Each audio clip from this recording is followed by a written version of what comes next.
What's up, you guys? It's your girl Brielle, the Butter Pecan, coming to you loud, live, and in color. So for this video, I wanted to talk about how to introvert in a social world. One of the biggest reasons why we are here as humans is to love and to interact and commingle with each other, right? But some of us, like myself, are introverts. Maybe I'm an ambivert, but I'm definitely not an extrovert. But being social is something that we have to do in this world, right? That's just how you get around, even if it's something as simple as asking for directions. And honestly, socializing is just how you can acquire more success, whether that's money, starting a business, or getting a job, moving up in corporate. It just helps you to get along better in this world. And I believe you'll thank yourself later for teaching yourself how to be more social. But there is a way to do it as an introvert, okay? And I'll show you, because I myself identify as an introvert as well. And so I will tell you what I do. So if you've seen my first video, I think it's, well, I'll leave it titled here at the end. Well, actually, I could leave it titled here right now. But if you've seen my first video, I believe it's called Hello World and All Who Inhabit It. And in that first video, I talk about what I do for work. So just in short, I work for a software engineering consulting firm. And so I work with many different clients. I have a lot of project team members. I manage teams.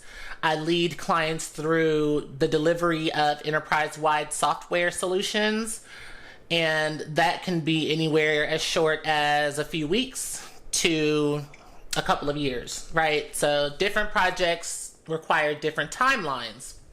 So my work requires me to be talking to people all of the time. And yes, it was a huge stress when I first started, but I have learned to adjust to it, and I've grown to like it, and I've grown a lot from it. Like, I've become someone who's more reserved to now being someone who's a little more type A and more of a driver. So I'm quicker to jump into the driver's seat for better or for worse.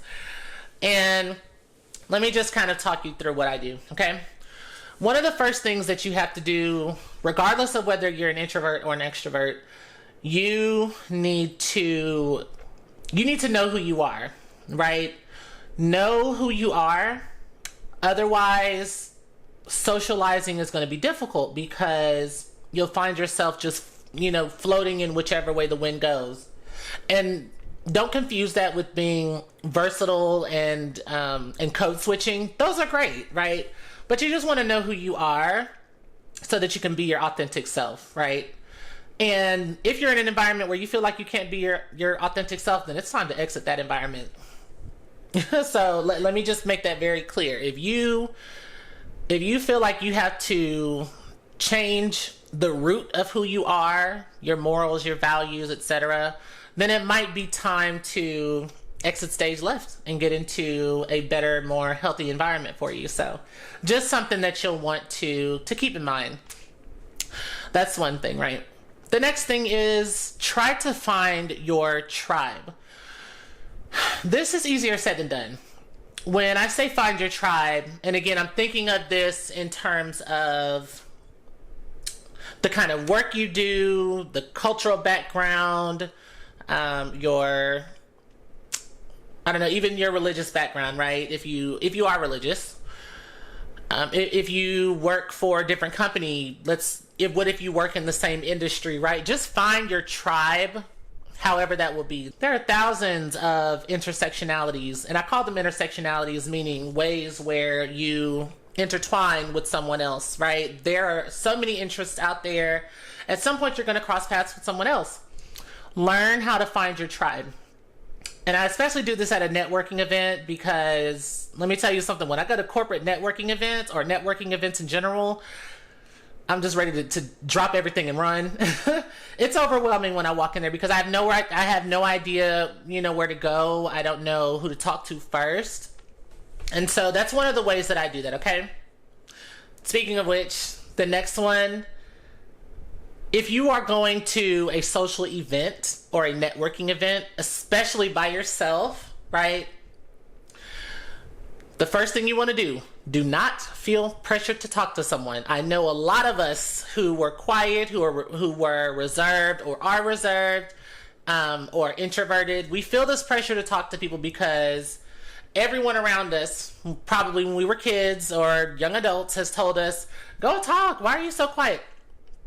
I need you to take all of that out of your memory. You have to unlearn all of that, okay? The more pressure you put on yourself to talk to people, the more pressure you're going to feel and the more anxiety you're going to feel. And so what I always say is when you walk into a room for the first time, just scan the crowd. Just pause, scan the crowd, step aside for a second. Just give yourself a few minutes to just see who all is there. People watch for a little bit, okay? Or if there's a bar area. Ooh, had to make sure my eye wasn't coming off now. Go to the bar area, right? Just get a glass of wine. Now, I am not saying to self-medicate with alcohol. What I'm saying is just find something to occupy your time. You know, if they have an open bar, just get you a small glass of wine and just sip on it, just to have something in your hand. Or you can get a glass of water if you'd like. And just watch the room, people watch, just kind of understand, okay, which groups look like are the ones that I want to go to first, right? And you may not immediately know where you want to go at first, but just people watch for a second. Just get comfortable with who's in the room before you just dive head first. That's a mistake I used to make. Now I take my time to just scan a room before you start, okay? Don't give yourself that pressure that you immediately have to be talking to people when you come in, okay? So do that. When you are approaching a group, okay? You don't have to barge in. You don't have to be the life of the party. That's another thing. We as introverts, typically, and it's the old adage goes that introverts are usually adopted by extrovert friends, which is somewhat true. I have a lot of friends who are extroverted, like really extroverted. Even though people will say I'm extroverted, I promise you I'm not. But I think some of us as introverts, we watch people so much, we notice those extroverted individuals and we feel like we have to model after that, and we don't. There is a middle ground. It's a spectrum. It's not just, okay, it's not binary. It's not like, oh, you're either extroverted or you're just quiet and not saying anything. It's not exactly that. So you just want to, like I said, be yourself. You're going to walk up to the group or individual, just say, hey, how's it going? And just introduce yourself, and I'm going to tell you the secret sauce that I use, okay? There was a book that I read called, and most of you may have heard of it. It's by Dale Carnegie. It's called How to Win Friends and Influence People. A lot of gems in that book, but it did come out a long time ago. So I usually just use it I apply it to today, and I just take anything that I can gain from it. As you should do anything in life. But one of the ways that I've learned how to keep a conversation going as long as I need to, or to really garner someone's interest in me as a person, is to seek out their interests. How do you do that? So if you're at any kind of social event, right, you can just go up and start asking as whatever. Okay, let's start over. The event that you're at, there's usually a purpose for it, right? Let's say it's a career networking event. We'll just start there, okay? When you walk up to that individual, and this only applies if you're starting a one-on-one conversation, okay? So what you're gonna do is you're gonna walk up to that person, just say, hey, how's it going? Introduce yourself. You might can ask about the event, are you enjoying the event so far? A little bit of small talk, and I know we hate that, but stay with me. So you start with the small talk, and then just ask that individual, what brings you here? What do you do for a living, right? We're just assuming this is like a career networking event. So you'll just say, what do you do for a living? Ooh, cha, baby. I didn't put much glue on this lash, specifically because I'm going to be taking it off after this video. No lie. I'm very transparent, so you'll learn to love me for it. Anyways, so you would go up to them, right? So after the small talk, just ask them what they do for work. What do you do for work? Do you like what you do? What brought you into that industry? You'll find that as they give you more answers, the more questions you'll come up with. Try to avoid yes, no questions. Some people are also introverts and they may not be inclined to speak a lot. And so you'll want to bring that out of them. But one of the ways that makes people the most comfortable is by talking about something they're familiar with. When you ask questions and you try to relate to what they do, it helps people to open up a lot more. And that's something I've applied and it really does work. And it makes having conversations so much easier for me because I like to talk about other people. I really don't like to talk about myself. The irony is not lost on me. I'm doing it right now. But, when I'm having conversations with others, I prefer to focus on them. It takes a lot of the stress and the pressure off of me without putting pressure on them, but in an attempt to make them more comfortable. And you'll notice some of the most successful people typically, take that with a grain of salt, typically are pretty good about asking you about you and not so much wanting to talk about them. Right. So I just wanted to leave you with that before I continue on. So ultimately, when you are having that conversation, right, kind of look for those cues on when they're ready to exit the conversation. Not that like, oh, I want to get away from you, but just they might be ready to take a phone call. They may be needing to talk to someone else. They may be needing to head to the restroom, right? Just look at those cues and then just be like, well, it was so nice meeting you. Try to get their contact information if you can. That's how you make friends. That's how you make networks. That's how you make contacts. That's how that's how you climb up in any situation, even in just a social one, right? That's how you start to find your tribe, right? And you'll figure out every person is not going to be inclined to talk to you. It is not a you thing. It is just an everybody thing. Time and place.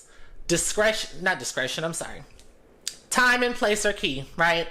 One moment they may be willing to talk. The next moment they might not be. You may have gotten to them while they were ready to talk. The next moment, and they maybe just be trying to chill and people watch just like you were doing earlier. But don't take it personal. It's not a you thing. It's just everyone is also battling their own, social habits. So, just have some grace there. It's not, 9 times out of 10, it's not personal. And if it is, don't even put your energy into making it personal. And the last thing, again, just want to reiterate this. Make sure you get their contact information, get a card, get their Instagram, whatever kind of event you're at, whatever's fitting. Just make sure that you can stay in contact with them. That's just how you build your network, whether it's friends, career-wise, or both. Now, I think it's a lot easier when you're walking up to a group. Or it could be intimidating. It depends. It's easier because it's less pressure on you to have to drive the conversation, but it's more difficult and intimidating because you have more eyes on you when you enter that circle of individuals who are conversing. And so when you do that, the only thing that really changes here is just coming in, just listening to what the conversation is about. This is why I say know yourself. Knowing yourself will instill confidence in you. Okay? When you go into that group, spend about the first 60 seconds just listening, right? Don't jump in and try to speak.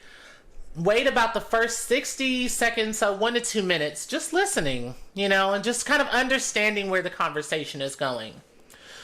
When you see a spot to jump in, just say, hey, real quick, just wanted to introduce myself to everyone. My name is, such and such. And maybe even you can just ask them about what they were talking about. I hear that you guys were talking about da-da-da. I'd love to hear more about that. Or is that what you all do? If they're talking about something in a specific industry, you can say, are you all within the such and such industry? Or do you all work with the same company? Just looking for that sense of familiarity, right?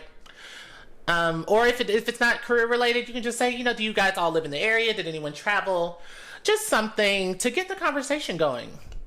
But ultimately, I think really you won't have to say as much within the group. But if you're looking to shine, like I said, wait that 1 to 2 minutes, wait until that space and just say, hey, just wanted to introduce myself to everyone. Just smile with that beautiful smile that I know you have. And yeah. And it just also, again, like I said, once you've inserted your way and once you've made your way into that group conversation, it's a lot less pressure going forward because a lot of people are already conversing with everyone, with each other. So it just takes a lot less pressure, again, to have to drive the conversation. So that's what I would say.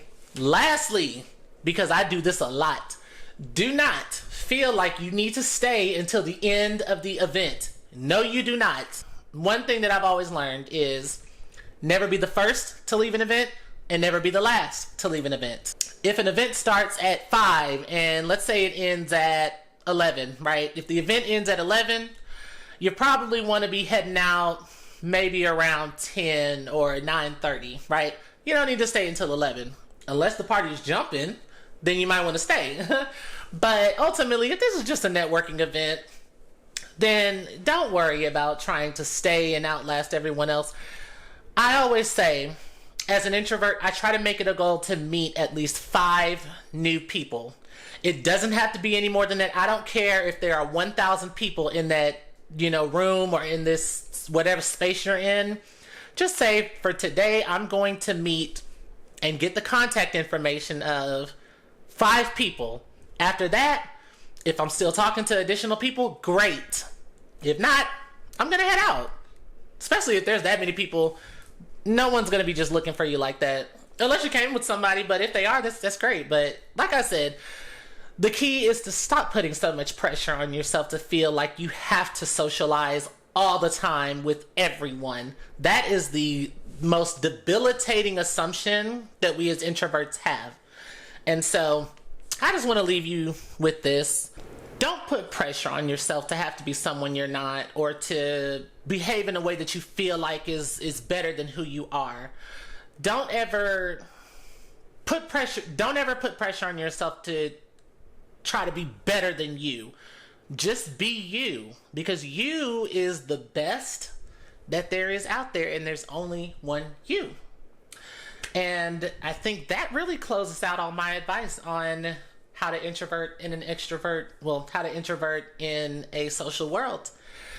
If no one's told you today, I absolutely love you so much, and I hope that you got a lot out of this video today. I will be posting more videos. Definitely check out my previous videos. I'll continue to put out more content, and I hope that you get something from it. In the meantime, I hope you have a great rest of your day or evening, and talk to you soon.